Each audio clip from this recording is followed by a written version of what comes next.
La noche del 9 al 10 de noviembre de 1989, los europeos salieron a las calles con picas y martillos para derrumbar un muro.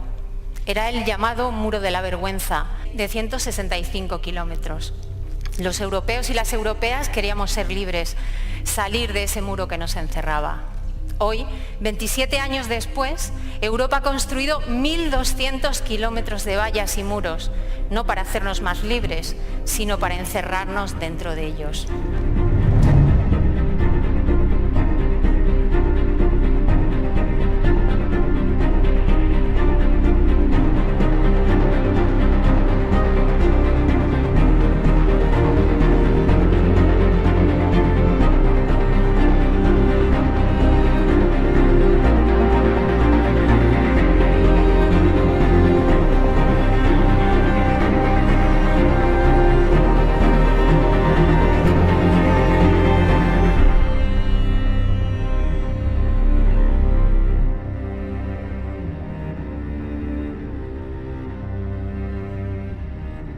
En esa ilusión de la seguridad podemos pensar que los muros se construyen para protegernos, pero no se hacen para eso. Se hacen para desproteger a los otros y a las otras, a los que quedan al otro lado y que por quedar al otro lado les despojamos de su calidad de personas. Esas no personas están esperando a las puertas de los muros y de las vallas. Hay algunos y algunas que les dejamos pasar. Les dejamos pasar porque para que nosotros sigamos siendo personas, para que nosotros sigamos sobre todo siendo personas que consumimos, necesitamos sus órganos, necesitamos su sexo, necesitamos su fuerza de trabajo. Les dejamos pasar como objetos de consumo.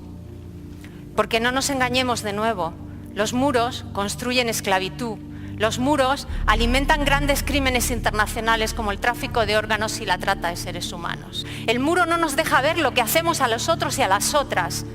El muro nos hace sentir seguros de que somos buenas, de que somos buenos, de que somos acogedores. Pero todos aquellos a la que la matriz ha definido como esclavos, como cosas, como enemigos, también tienen historias. Historias que explican cómo llegaron al otro lado. Historias que explican por qué están allí y cómo llegaron hasta allí.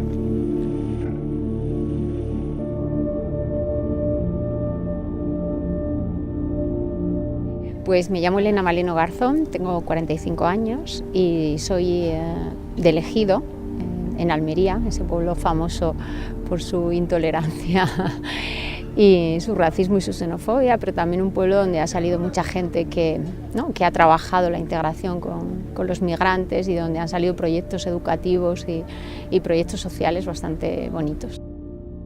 El objetivo es que poblaciones como la población migrante o situaciones como son las situaciones de frontera donde hay una alta tasa de vulneración de derechos fundamentales, incluso en países donde hay democracias, como es el caso de Ceuta y Melilla, lo que intentamos es que se acceda, trabajar para el acceso, para el reconocimiento de estas personas como personas con derechos y para el reconocimiento de su ciudadanía, aparte de la documentación.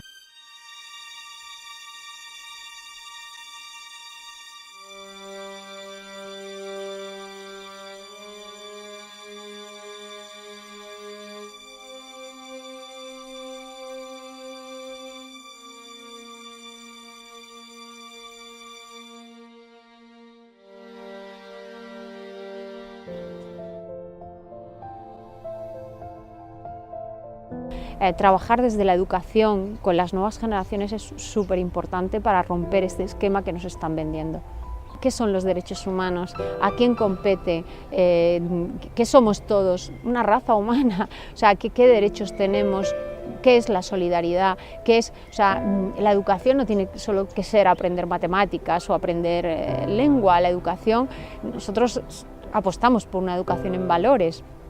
Eso es algo que se hace desde las casas, eso es algo que se hace desde el colegio, eso es algo que es responsabilidad también desde los ayuntamientos, desde los centros sociales, y eso es algo que se puede construir, que se puede hacer, que no es una utopía.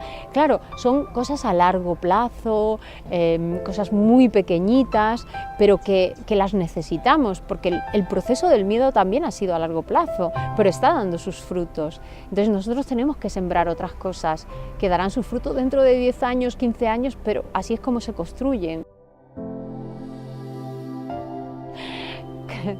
Yo lloro, no puedo evitarlo, ¿sabes? Yo lloro porque muchas veces, bueno, conozco a las personas o conozco a sus familias y hay que llorar, porque llorar es una muerte, es un duelo.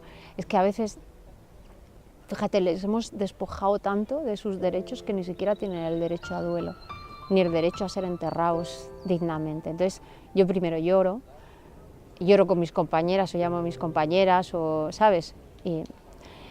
Y después nos da rabia, ¿no? Después nos da rabia de cómo los medios de comunicación tratan el tema. Después nos indignamos cuando hemos visto que en muchas ocasiones esas personas se podrían haber salvado y no se han salvado por nuestras propias políticas.